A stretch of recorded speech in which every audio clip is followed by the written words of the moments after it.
What's up, Hoop Heads? This is Nic Rohloff of NBA Now at Chat Sports. And on today's video, we are talking about NBA trade candidates. The season is damn near 2 weeks completed already, and we have some interesting players that could be on the trade market because, one, they stink or their team stinks. So we'll talk about that. But first, I want to gauge your guys' thoughts inside the NBA.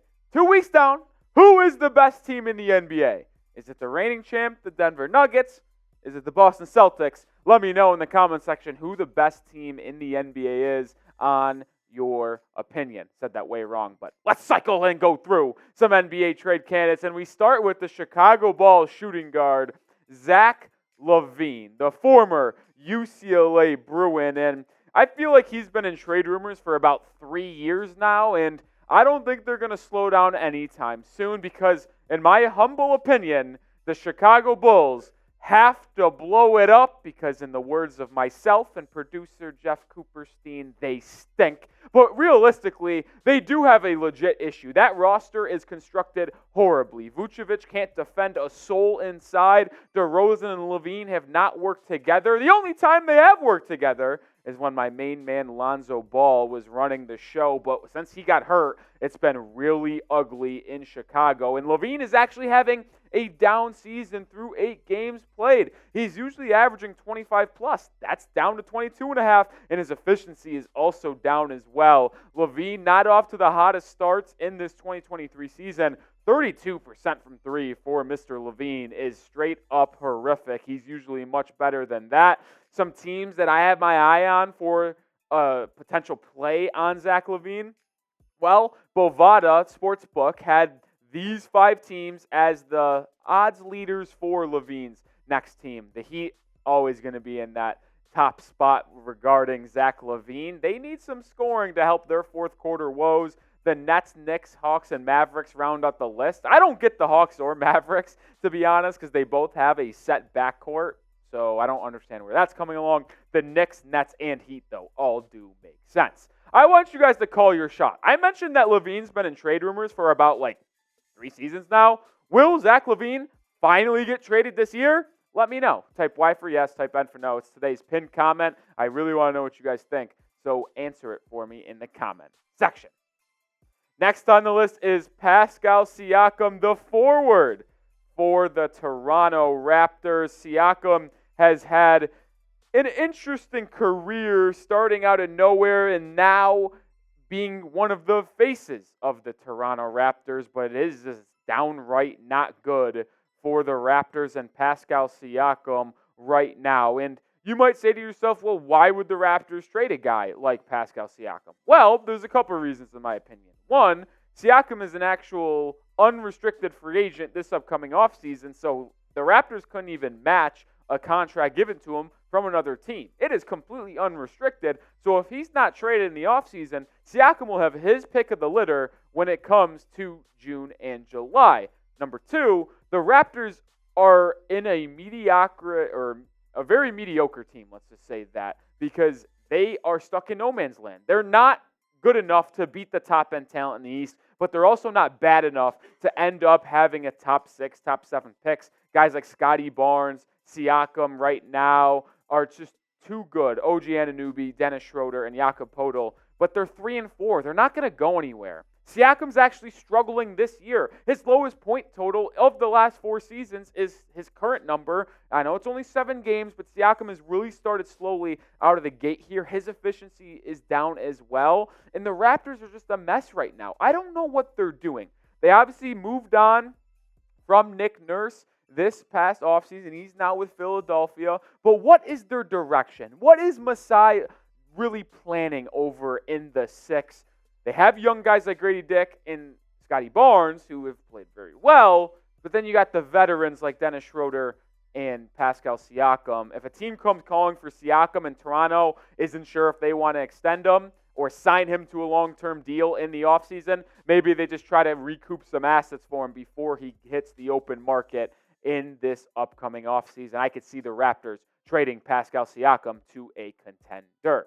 Before we get on to the next 3 players are on our trade candidates video, we are sponsored by PrizePicks, the best daily fantasy sports platform on the market. And if you go to prizepicks.com/CLNS and use code CLNS, you'll get a first deposit match up to $100. I've had so much fun testing my skills during the football season and through the first 2 weeks of the NBA as well. You can turn $10 into $250 with just a few taps.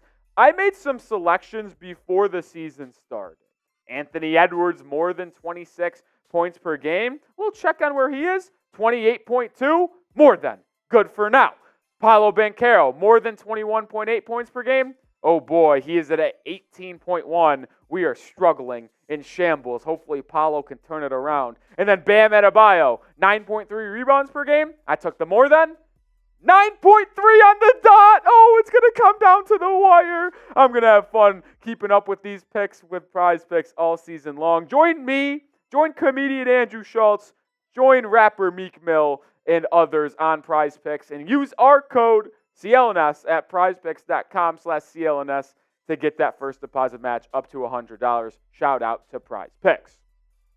Third player on our list today, Malcolm Brogdon, someone who is accustomed to be trading in the league. He feels like he's been moved around quite a bit. But after getting dealt to Portland in that Jrue Holiday deal, Brogdon has actually played kind of good. Now, there is a problem with his efficiency, but you're also not going to argue with 19 points a game, 6 assists, and 5 rebounds while playing some solid defense. That team in Portland is kind of a mess themselves right now, if we're going to be honest. Scoot Henderson might stink. Robert Williams is out for the year. So Brogdon's been holding down the fort, and you can tell by his efficiency taking a dip, but he can defend well, he can score, and he can usually knock down threes at a pretty efficient rate. And a lot of teams can use his services. A point guard that defends at a high level and can orchestrate an offense while hitting down open three-pointers.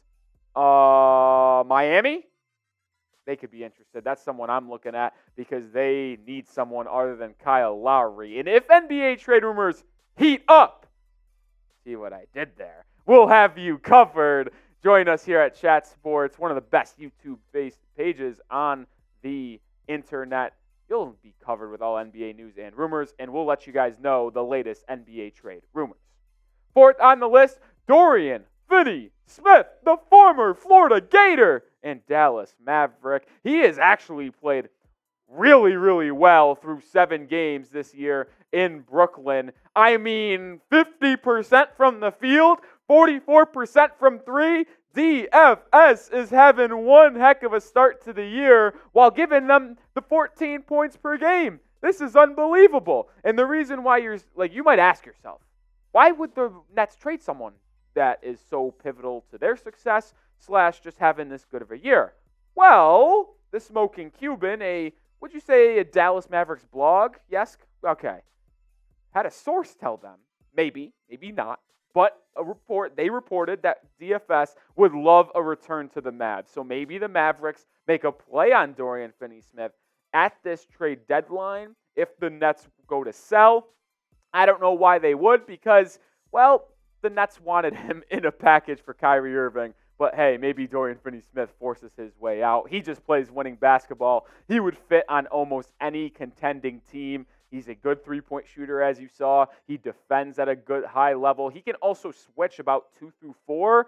Also, the Nets had him guarding Bam Adebayo. Didn't work out for him, but got to give an A for effort. A lot of teams would want to trade for Dorian Finney-Smith. So maybe he gets dealt in this NBA season. One more trade target or candidate to go through, but let me know, who is your favorite team in the NBA? I'll be full transparent. I'm a Heat fan. Let me know who you guys are rocking with in the comment section. Lastly, Marcus Smart, the guard, now in Memphis. It takes some getting used to saying that. He's been in Boston his entire career up until this year, but Marcus Smart, could he be dealt? I kind of think he might be traded. And you might say, well, they just traded for him this offseason. Why would they trade him away in the same regular season?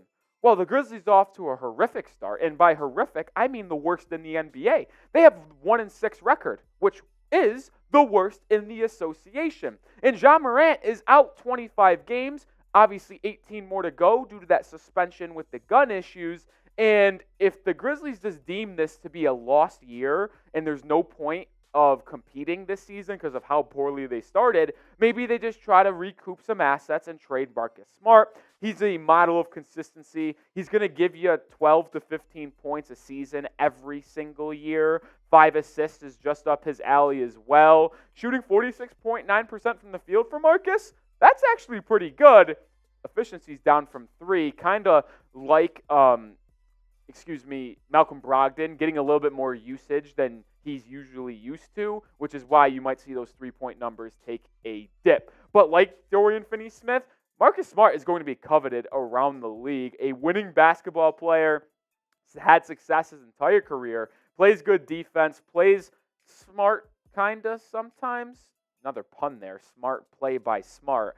But he does actually play some good basketball. There are some head-scratching shots sometimes late in the fourth quarter. Boston Celtics fans can tell you all about that. Sometimes he just likes to go Marcus take overtime and shoot it instead of letting Brown and Tatum do their thing. But Marcus Smart would be a big-time help on any contending team. I could see a team like my Miami Heat being interested because, boy, do they need to move on from Kyle Lowry.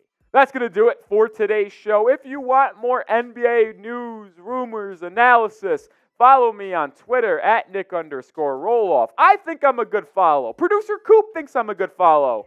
He says, Well, you won't be saying when you follow me at Nic_Rohloff. I'll see you there.